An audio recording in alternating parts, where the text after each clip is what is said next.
This video will give an overview of the data sharing list.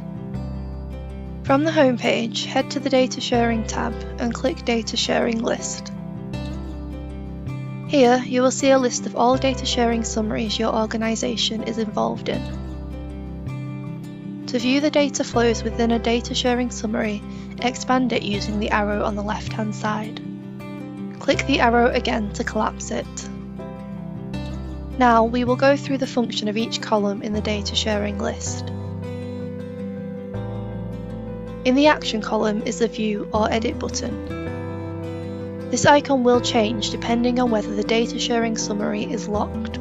The data sharing summary will be locked if any data flows beneath it are locked. If the data sharing summary is locked, click the stack of paper icon to view it.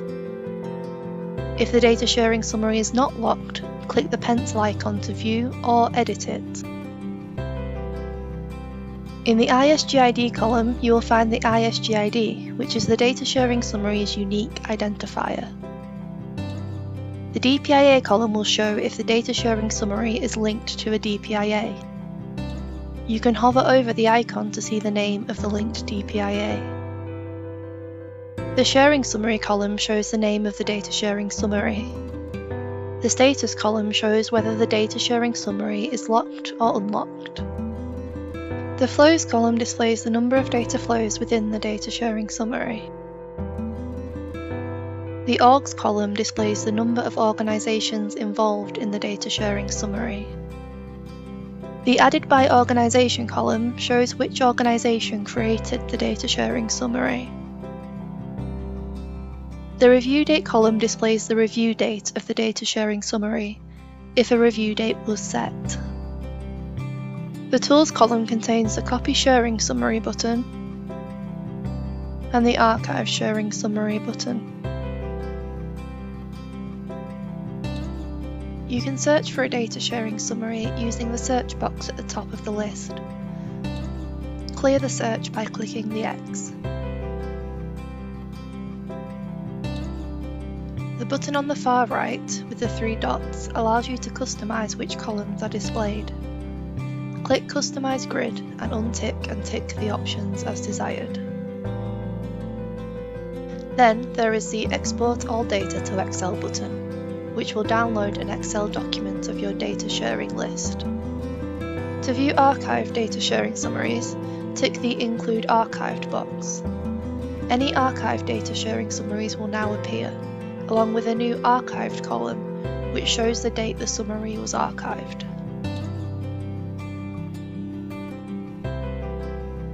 We will now look at the columns at the data flow level. Expand the data sharing summary to view the data flows within.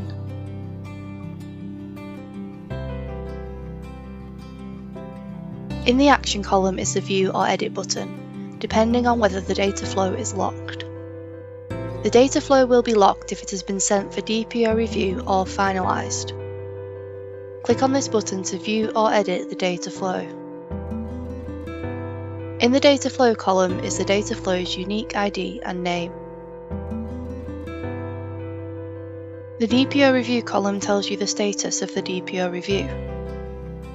The Unlocked icon means the data flow is in a draft state and can still be edited.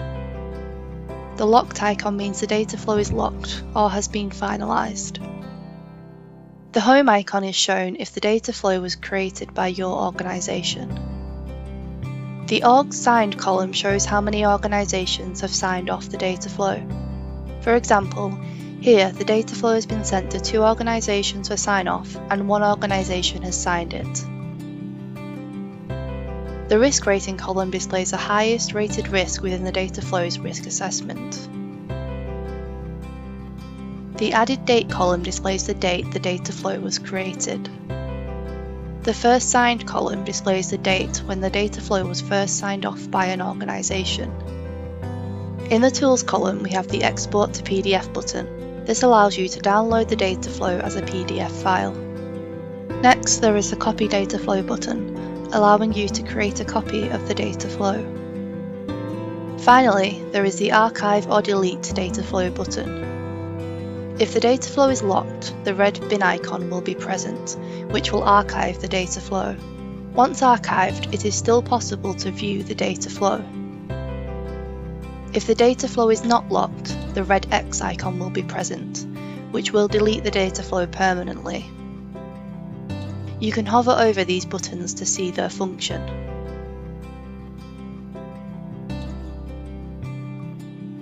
When clicking either archive or delete, you will receive a pop-up warning asking you to confirm you are sure you want to archive or delete the data flow.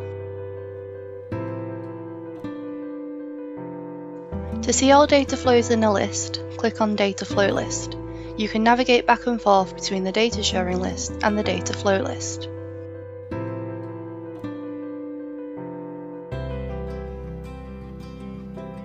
Lastly on this page, there is the Add Summary button to create a new data sharing summary and the Add Data Flow button to create a new data flow.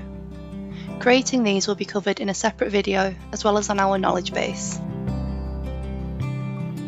For more information, please click the link in the video description to visit our knowledge base or contact the ISG Central Admin team.